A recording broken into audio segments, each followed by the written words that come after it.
And we're back live here on the Mountain West Network for Mountain West Men's Basketball Media Days, powered by Air Force Reserve. I'm Jesse Kurtz. It's my pleasure now to take you to Albuquerque, New Mexico, the campus of the University of New Mexico, and bring in the head coach of the Lobos, Paul Weir.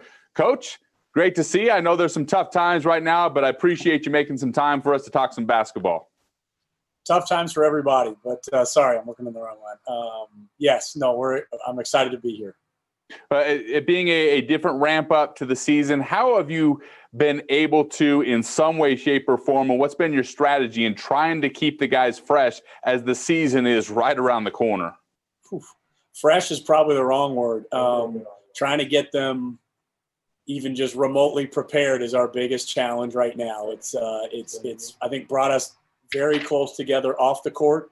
It's the on the court part that we're being as creative and aggressive as we can and finding ways to get us prepped for the upcoming year. Appreciate it, Coach. If you have a question for Paul Weir, go ahead and enter our queue. Raise your hand. We'll have a question and one follow-up question per media member. Our first stop will be Will Weber with the Santa Fe New Mexican. Can you hear me, Paul? I can. Hey, just uncertain times around the state, Bernalillo County, and really your football team had to leave New Mexico in order to have any kind of a season. And so it raises the question of if or when the basketball season starts for UNM, what's that going to look like? Do you go to Texas? Do you go to Vegas? Where's it going to be? How's it going to look? I wish I was the authoritative voice on something like that, but there's so many different people and layers of leadership here at UNM that are involved in decisions like that, from athletic directors, presidents, regents, doctors. I might have my own ideas of what we could or should do, but they're not remotely qualified enough to be making those calls right now. So a lot of those things that are getting talked about end up working their way down to me, but it really isn't my decision at this point. We're all, me and our team, just kind of waiting for our leaders to kind of let us know what we can do, what we can't do, and where it goes from here. Yeah, the season starts for you in a couple of weeks, and the schedule hasn't even been talked about. And so I'm curious, what does the schedule look like for you in the next couple of weeks? And are you able to practice at all before then? Both to be determined, I would say. We don't have, as the current health orders stand right now, we would not be able to host a game here. And obviously with the travel quarantine coming back into the state becomes an issue, which, as you talked about with our football team, has forced them to be pretty creative right now. And I'm sure we're going to have to be just as agile as we kind of go forward. But there's a lot of people that go into those decisions, so I don't want to get too far ahead of myself of how I think this might look. And then obviously, as you said, our state and really the entire country is kind of going through a wave right now. And there's lots of different teams and programs and universities that are kind of having to make pretty big decisions on the virus, their student bodies, their campuses, and their athletic teams. So we're in that group as well. Hasn't obviously been ideal to this point, but nor is it something that we would have expected to be ideal just based on how things are going around the country. Thank you, Will. Our next stop for you, Coach, will be Lee Faria with KOB-TV in Albuquerque. Unmute your mic, please, Lee. Mute. There we go. How you doing, Coach? Good, you? I'm okay. Were you throwing kind of a curveball when you found out that you had a couple of players test positive? Yeah, it's, I've been thinking of some good analogies, and I feel like throughout the summer and the fall, we prided on telling our team we had to do more with less. Other teams were able to practice. Other teams were able to do things that we couldn't do. It was kind of going to a fight with one arm tied behind your back. And then when something like this comes along, it feels like you got two arms tied behind your back. So now you're just learning how to kick. And it's just comes with the territory right now. I'm sure other programs or teams will have to go through similar situations. When you couple with kind of what we've had outside of just the COVID viruses, I guess, that we've had to deal with, it becomes pretty problematic. But we've tried to stay incredibly positive as a team, and hopefully we'll be able to continue to do that going forward. It's a learning experience for all of us. Let me piggyback off Will. Is there anything in the pre-conference schedule that is set in stone at this point? No.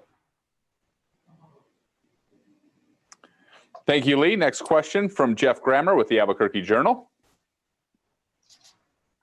Hey, Paul, I know we've talked off and on about this kind of stuff, but everyone else asked you questions that you say administrators have to make, above you are ultimately going to be making the decisions about schedules and locations and all that kind of stuff. I'm curious, though, what your role as a coach is in terms of the preparation. At some point, less than 2 weeks from now, the college basketball season is starting. At some point, when do you guys all get together and say, we have not prepared our team enough? COVID aside, if you can in this crazy time, COVID aside, your team needs X amount of preparation to be healthy and safely prepared for a season. At what point do you guys determine whether or not your team is even safely and adequately ready to play a season? That's an excellent question. One I brought up with our team doctor and training staff last night as far as just the propensity to injury and just the overall well-being of the student athletes. I think the balance is you want to give all these kids the best opportunities they can to go out and compete and have fun and play the game that they love and have the opportunity to compete. So even if we had to play tomorrow night and we've had, I think, a total of one full team practice since last spring, is it worth that? Is it worth saying, you know what, who cares? This is about the kids. This is about the student athletes. We go out and we play and we let them enjoy that experience. And what's the balance of that and that they're basically, or us, being unprepared for that competition? And that's something that we have to continue to discuss as this whole thing meanders through a road that I don't think anyone knows where it quite leads right now, not only for us, but nationwide and league-wide. As we go through that, I think we'll continue to ask that question. And I think as long as what's best for the student athletes is kind of the barometer of what we decide to do, that answer, hopefully at the time, will be the right one. Let me ask you something that doesn't have COVID involved in it for a change. You got obviously some freshmen that are going to be a big part of this team, big roles. 2, maybe even 3 get starts at some point this season is my guess. I know you have a better grasp of it than I, obviously. But what do you expect out of a guy like a Byron Matos and a Javante Johnson? I mean, I guess we've asked you that question before here in Albuquerque, but I'm curious what's progressed since maybe a couple weeks ago, the last time we were able to talk about this. Are those 2 guys still kind of progressing at a pace where you think those 2 freshmen are going to be potential starters in this league? I think theoretically, everything you're saying is probably, it would be echoed in and around our program. The issue we have is, we've had 3 contact team practices. So it's really hard to evaluate where these guys might be when you can't really watch them go against anybody else. So yes, I hope that's the case. We're continuing, hopefully, if we end up progressing to a point where we can competitively practice and play, that those guys are on that trajectory. But I think, as we all know, when you really start playing and you get into a competitive environment, somebody that maybe you didn't expect much of comes out of nowhere and thinks, wow, this kid's really good when the lights come on, quote unquote, or things get live. And then other guys sometimes struggle with that. And then that goes on its own journey. And sometimes bottoming out a little bit is a good thing. And you humble yourself and you kind of recreate and re-engineer things that you need to work on. And then other guys who look good kind of fall back. And it's an exciting process as a coach to kind of work through that with kids and watch them grow and develop. And I'm hopeful that what you're saying is right. I think we all are. But it's hard probably right now to say, yes, those are going to be the key cogs in our system. Thank you, Jeff. Next up, the Casper Star Tribune and Davis Potter. Hey, Paul, Wyoming hired a new coach in Jeff Linder. I'm curious, are you familiar with him at all? And if so, what do you think about that hire for them? Obviously from afar, have respected him. Coaching is a pretty small fraternity. So usually if you don't know someone, you know someone that knows someone. So I think we do have some mutual connections through different coaches who have always spoken very highly of him. I've never prepared to coach against his team. We haven't coached Northern Colorado when he's been there. So I don't have a lot of specifics to kind of give. And unfortunately haven't spent much time digging into a lot of other teams right now. I couldn't tell you much about their team, their roster, and what they look like outside of the players that were on last year's team. So I wish them well. I hope for his sake and our league's sake that they have a great team, and look forward to coaching and preparing against them as this season unfolds. Thank you, Davis. KRQE's Jared Chester is up next. What's going on, Coach? Hey, man. So earlier on, you talked to us, the Albuquerque media, about getting a lot of guys in preparation for what's going on right now, the pandemic and stuff, and the potential that it could have on the roster. With this new, the new schedule with the 2 games in 3 days, do you think that'll play to better in your favor? I think theoretically it would have. I think the style that we want to play, the amount of players we want to play, and the depth we've kind of built on our roster, not only what I would consider quality playing depth, but just the size of our team as well. We did it all with this in mind. I think the part you can't control is just the contact tracing, the virus itself, where you might have something set up and a day later that's completely disappeared. So I think theoretically, yes, I the way it went, if this was any other year, would really benefit our ball club. But given what's going on now, I don't think any of us can predict who this is going to help or who this is going to hurt as the season unfolds, because players could be kind of coming in and out of eligibility to play at any time. Yeah, so I understand that, coaches always say, silence the distractions, focus on what you can control and stuff. But obviously it's a little different this year. So I'm just wondering, how, as a coach, how do you handle the frustration that is obviously being put upon the kids? And I'm sure it's been different for you, but as a coach, how do you handle that with this group? I think all of us have been, we knew going into this, we were going to have to teach a lot. It's a young team. I think we're 10 freshmen and sophomores, a lot of new faces. So I think the coaching staff and the program overall knew we had a lot of young guys with a lot of inexperience that we were going to have to coach and teach and motivate and have them learn the game of basketball. And it's really just, transcended into off the court as well, just teaching them to deal with adversity, have a positive attitude, look forward, don't dwell on the past, don't dwell on the negatives, control the controllables, and just kind of go from there. So it's been a great experience for me as a mentor, as a leader of young men. I think it's been a good experience for all of us to come together and bond. I'm sure that's something that's shared by a lot of other programs as well. And we just have to keep chipping away at that there is a life lesson in this. We are going to grow from this. And when we get to basketball, we're just going to swing as hard as we can at whoever happens to be in front of us. Thank you, Jared. Up next, Mark Ziegler of the San Diego Union Tribune. Coach, where is Moriarty, New Mexico, and how long were you there, and how did that work, and why are you not there anymore? Moriarty, New Mexico is about a 45-minute drive away in what is called I'm going to give you my best interpretation, and if I misspeak medically, then I'll probably get in trouble. But I'll give you my best layman's version of how I interpreted it came about. They are in what's called a green county in the state of New Mexico, which means that the case numbers are below a certain threshold, which makes it a safe place to practice. We are not in one of those. When it became this way around the state, they have these maps that come out that kind of show you where red and green counties are. We looked into Moriarty, which is in another county 45 minutes away, of going there to have a practice.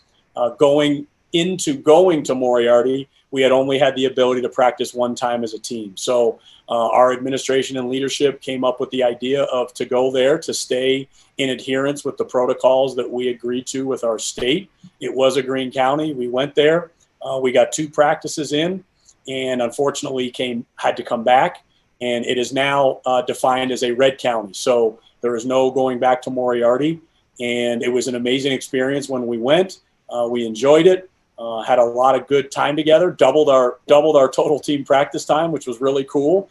And where this goes from here, I don't know. But I think for all of us, it was a once in a lifetime experience.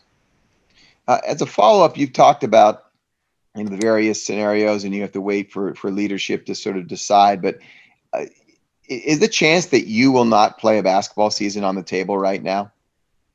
I don't believe so. I would not like to think so. I think not playing basketball in the state of New Mexico is un-New Mexican. Just like not playing in the pit would feel the same way. But again, this virus and our society and communities have a lot of things to think about, and we're all kind of at that mercy. And we have some great leaders, doctors, administrators here that are making those decisions, and hopefully they're going to do everything in everyone's best interest, not just ours. And we're just waiting to find out when we can practice, hopefully, and then hopefully when we can play. Thank you, Mark. Next up, Brent Brigham of the Colorado Springs Gazette. Yeah, Coach, I'm just curious, in the short time he's been there, what has Dave Pilipovich brought to the staff and the mood?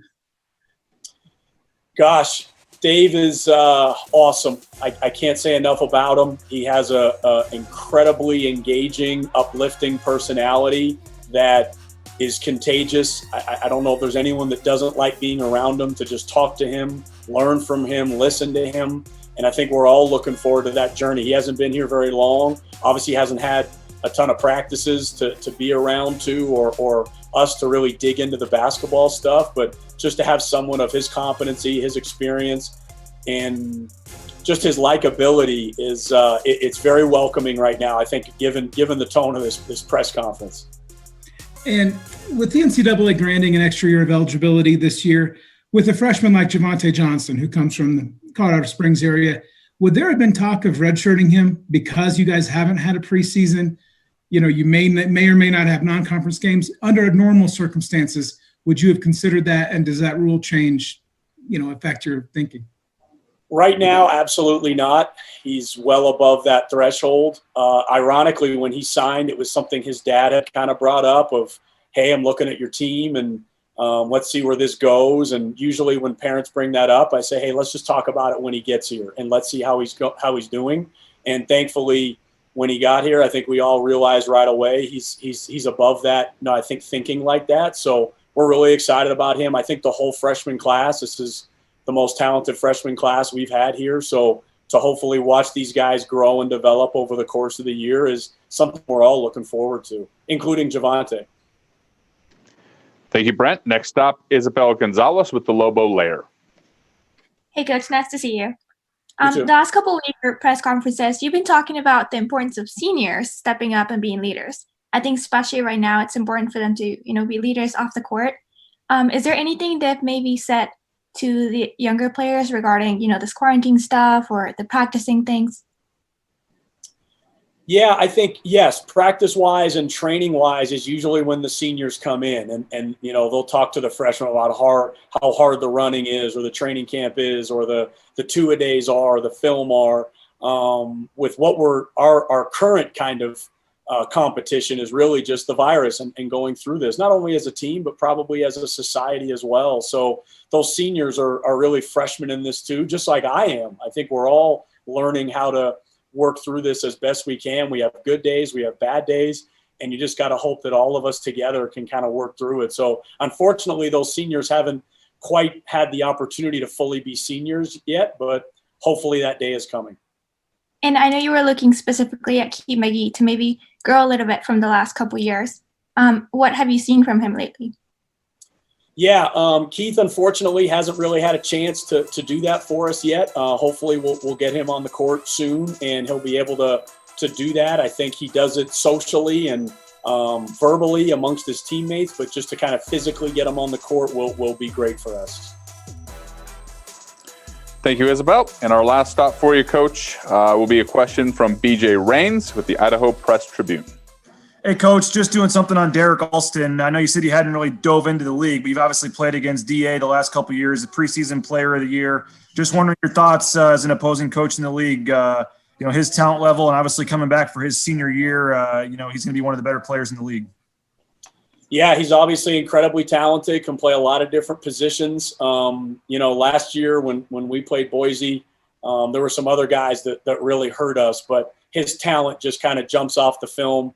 You can see it right away, and I'm sure Boise's really excited about what he's going to be able to do for them this season.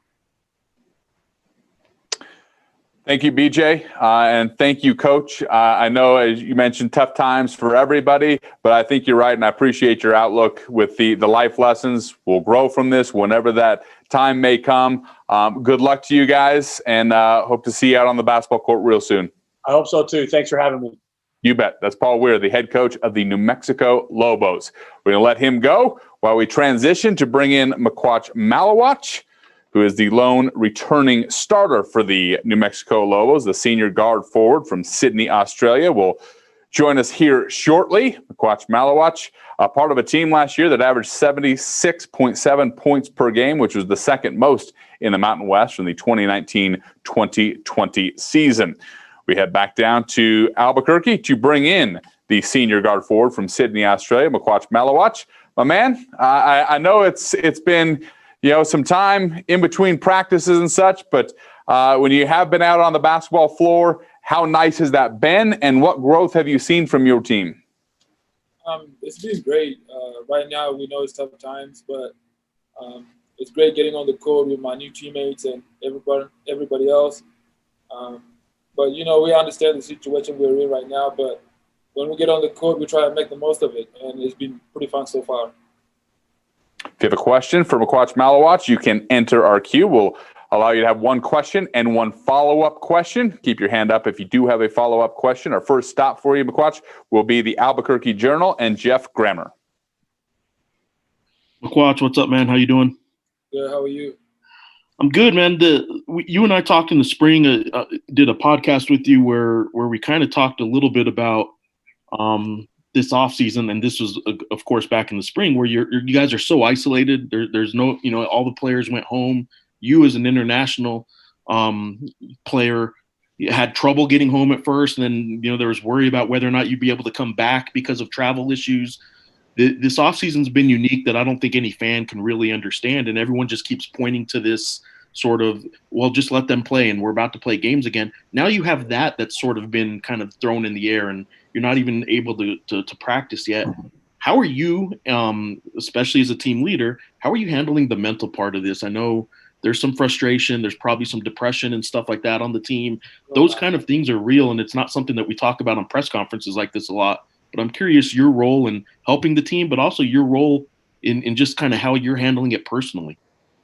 Yeah, I mean, we just got to understand that, we're not the only one going through this situation. So, I mean, it's really mentally tough, but we understand the time we're in. And, I feel like whenever we get on the court, we just try to make the most of it, like I said.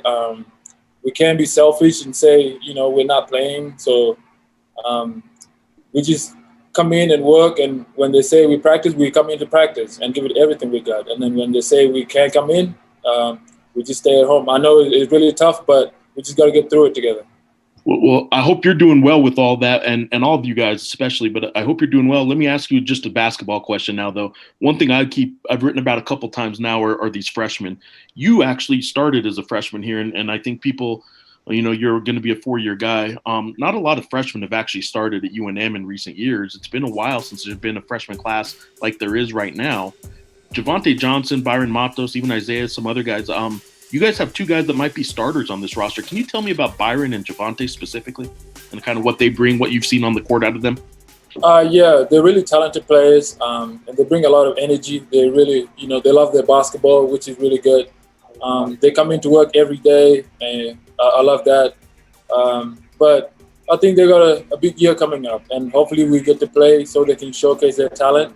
But I really like both of them. They're really talented, and I'm looking forward to playing with them and seeing what they can do on the basketball court. Thank you, Jeff. We will stay in Albuquerque and KRQE. Jared Chester. What's up, Coach? How you doing? Good. Hey, man, so obviously this is a crazy time. Not a lot of time for you and the players to be on the floor. How ready do you feel, in particular, just yourself, and how comfortable do you feel with this team right now, just in physically, mentally, schematically, and just learning everything? You know what I'm saying?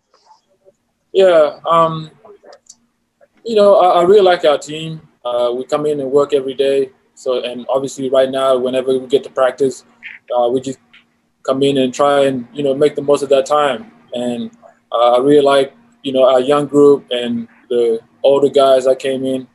But personally, I just got to come in and work and lead these guys. The last couple of years we've, struggled a little bit, picked up towards the end, but I just got to come in and work and lead these guys and get ready for the season if we have a season. Yeah, for sure. And just you personally, man, what have you really been working on, and where do you feel you've made some strides this off season? Personally, I just think the weight room, more importantly for myself, just getting stronger and, work on my game a little bit, my handle a little bit, rebounding, and, and leadership, I guess. Thank you, Jared. We will stay in Albuquerque. Lee Faria from KOB TV. Thank you. Makuach, I know in the past few years there have been times where you deferred to some of the older guys around you. Is this the season where you kind of are going to be more assertive and perhaps have those guys just kind of follow your lead? Yeah, I feel like that. I've been here for 4 years now. I've been through a lot. So I have a little bit of, experience that I can pass on to the younger guys. We do have a lot of freshmen and new guys coming in. So I feel like it's my job to lead them and show them the ropes. Makuach, do you feel like this is going to go back to the days of we're going to press you from the time you get off the bus and kind of play the entire full court pressure? I mean, that's a good question. You have to ask Paul for that question. I can't really answer that for you. Thank you, Lee. And our final question for Makuach Maluach will be John Tito from Hoops HD. Good morning. Can you hear me? Yeah, I can. You talked a lot about the leadership this year, and it's good to hear that you're ready to be a leader. I was curious in terms of off-court leadership. Your team had some problems last year with suspensions, specifically JJ and Carlton. How much of a distraction is it to the team when you have starters who get suspended? And what sort of off-court leadership are you going to try to bring to your team? That's a good question. Right now, it's kind of hard to get together and hang out, because obviously COVID. But with last year's team, really, I can't, look past what happened last year. That's in the past, and I hate looking back, so I can't really talk to you about it. I can't really answer that question for you. Thank you, John, and thank you, Makuach, for your time here today. I know it's tough to get out on the basketball floor, but I know the Lobos also will be counting on you on the court and off the court. Appreciate your leadership and look forward to seeing you play once again this year. Thank you. Thanks for having me.